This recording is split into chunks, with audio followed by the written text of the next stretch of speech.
My name is Abraham Mathodi. I work for the Ministry of Communications, Knowledge and Technology, working as the Acting Director for the Department of Research and Knowledge Business in Botswana. What do you think are some of the core elements required for resilient and sustainable funding models for science in Africa? Okay. No, thank you very much. Perhaps let me start by highlighting that partnerships are very key, especially for African countries, where we almost have same socio-economic and developmental challenges, and we need funding or support for us to address our challenges. And over time, African governments have relied, or research institutions have relied primarily on their governments for funding. And we know that with the challenges that we have as African countries, it may not be pretty much sustainable for government to solely fund research, because we've got various challenges, socio-economic, like I've mentioned. And it is therefore very important that we look at other modalities or models of funding research, and partnerships is one of them. So when you talk about sustainable or resilient partnerships, in my world, we need to establish partnerships in a view of addressing the issues that we have in Africa, starting from national issues to regional issues and continental issues. So we must come up with partnerships that are willing to address what are the needs of the nations. So this is where now it is very important that we talk about issues of co-funding, co-creation, co-development in a manner that creates a win-win situation for all the partners. So in my view, that's what resilient partnerships is all about. Can you describe one or two initiatives that your organization is involved in that are enabling this kind of resilience and sustainability of funding for science? Well, we are currently a member of the Science Granting Council initiative, and there are instruments that we have benefited through the participation in the Science Granting Council. But we have also been able, through our participation in the Science Granting Council, been able to get involved in other partnerships arrangement with the National Research Foundation, for example, under the Tambo Africa Research Chairs Initiative. We have been able to be one of the countries that have benefited from the first African research chairs. And it is very key in the sense that even though the bulk of the funding is coming from the National Research Foundation in South Africa, as Botswana as well, we have been able to contribute a certain amount so that we are able to also have a meaningful participation in the partnerships. We also, by virtue of being members of the SGCI, participating in the Africa-Japan Collaborative Research Program, the AJCO. And there, of course, we are responsible for financing the activities of our researchers.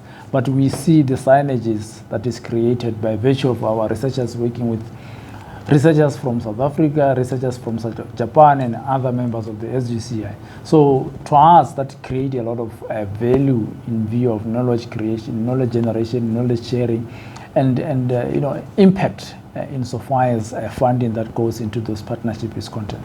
So this is how, in my view, we are building resilient partnerships, in the sense that it creates co-production among the research communities across different countries. And are there lessons you can share on building partnerships that support greater independence of African countries in how they build their ecosystems? Well, yes, we are relatively new in the space as Botswana, and we are learning from the guys, and and we really take solace from the fact that the SGC has given us a very solid platform to learn from those who have been in the space, from those we have in the trenches for so long, and we are learning quite a lot from that. And one of the things that I really want to highlight, that for partnerships to be sustainable and resilient, there's a lot of political will that is needed amongst the nation. There's also trust, honesty, and transparency. Those are very critical. But what is very key is for nations or for countries to have at country level some form of agreements or some form of understanding that enables the players to be able now to implement the programs that they could be conceptualizing. But it's very key that countries at country level have some form of instruments in form of memorandum of understandings or memorandum of agreements that makes things very easier. So it really talks to the international relations that are there among the countries. So I think, in my view, it starts at country to country level. Yeah. Excellent.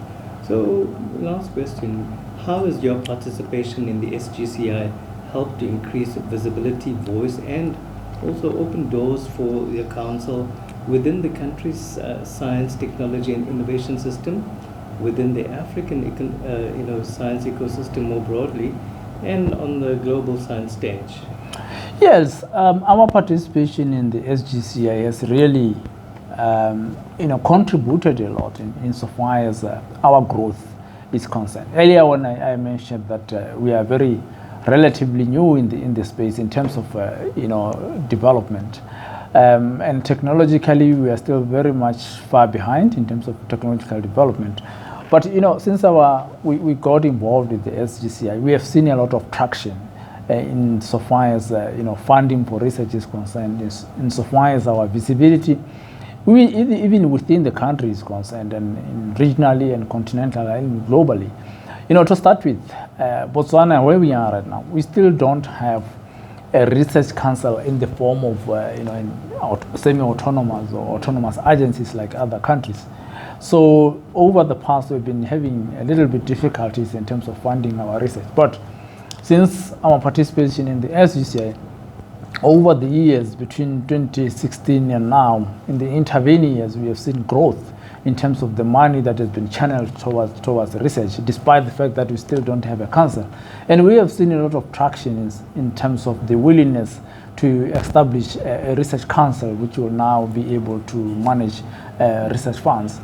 And if I give you an example, in the last this financial year that we have been able to give more than triple of our previous budget. That is after the realization that indeed research is working, because we are able to demonstrate through the funds that we are getting through the SGCI, through the AJ Core, through the Africa or Tambo initiatives. We are able to demonstrate the value of research. We are able to demonstrate the need to increase investment. We are able to demonstrate the need to engage, to provide capacity building for our researchers. So nationally, I think that has given us a lot of visibility. And in the region, yes, we have been able to collaborate with countries that we haven't collaborated before. Notably, we now have projects with the Research Council of Zimbabwe, and this has helped us to have a country-to-country MOU, Botswana and Zimbabwe. Before then, we didn't have that kind of MOU. Now we have, and our researchers are working together. We also have, we had an MOU with Mozambique, which was dormant, nothing was happening. But through the SGCI, we now have 4 research projects that are ongoing between the universities in Botswana and the universities in Mozambique. And we have also been able to work with countries that we have never worked with before. I remember during the time of COVID, we jointly co-hosted the SGCI meeting virtually with Zimbabwe and Burkina Faso, a French-speaking country, and we have never had relations with Burkina Faso before, but now I can tell you that it is easier for me to approach Burkina Faso. It's easier for me to talk to Yaya Sangar in Côte d'Ivoire, Senegal, any French-speaking, Portuguese-speaking, we can work very easily. And this is a way of, from an African perspective, we are talking about regional integration, and we think the SGCI has really brought impetus in terms of implementing the regional integration programs insofar as research, science, technology, and innovation are concerned.